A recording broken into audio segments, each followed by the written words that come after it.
Bonjour à tous, je m'appelle Émilie, j'ai 30 ans et ça, c'est Mozart, notre fourgon aménagé depuis 2 ans.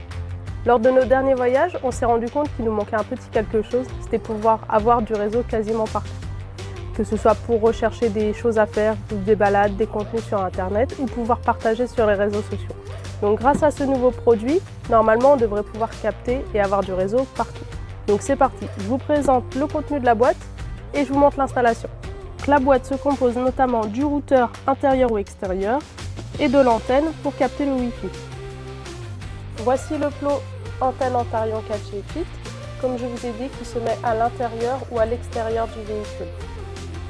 Pour l'installation extérieure, le passe-toit est fourni avec sa gaine d'étanchéité et les câbles viennent se raccorder et se visser directement sur le plot. Ensuite, on branche les autres extrémités du câble. Donc ici, ce sont les parties coudées qu'on branche sur l'antenne 4G. Vous raccordez au réseau 12 volts et l'alimentation se fait ici. On met bien les côtés coudés ici, puisque ça, c'est la fixation qui vient sur le mur. Et si vous mettez les côtés droits, logiquement, ça ne passera pas.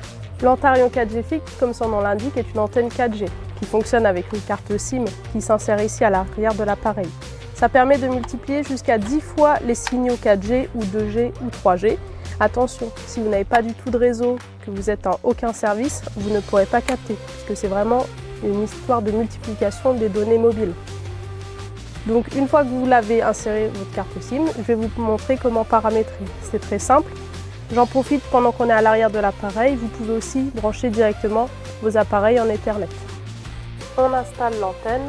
Pour notre part, nous avons choisi de l'installer à l'intérieur pour ne pas avoir à repercer le toit. Vous raccordez donc les câbles de l'antenne au routeur. Le routeur est maintenant fixé et branché en 12 volts. Il ne reste plus qu'à l'allumer. Une fois en marche, avec votre téléphone ou votre ordinateur, vous pouvez accéder aux paramètres Wi-Fi. Les différents mots de passe se trouvent dans la notice. Je vous fais un bref comparatif entre une connexion 4G, où on a environ 6 mégabits par seconde, et le même test maintenant qu'on est connecté en Wi-Fi, où comme vous le voyez, nous avons 25 mégabits par seconde en moyenne. L'avantage du 4G Fit compact, c'est que comme vous l'avez vu, le plot vient se mettre à l'intérieur et on ne reperce pas ou on n'utilise pas de passe-toit. Après l'avoir utilisé sur plusieurs week-ends, on s'est rendu compte que vraiment c'était satisfaisant, puisque normalement dans un camion qui est tout en métal, ça bloque beaucoup les signaux 4G. Et grâce au routeur Wi-Fi, on garde une connectivité importante. Vous pouvez connecter jusqu'à 10 appareils simultanément, alors à vous de jouer et surfez bien.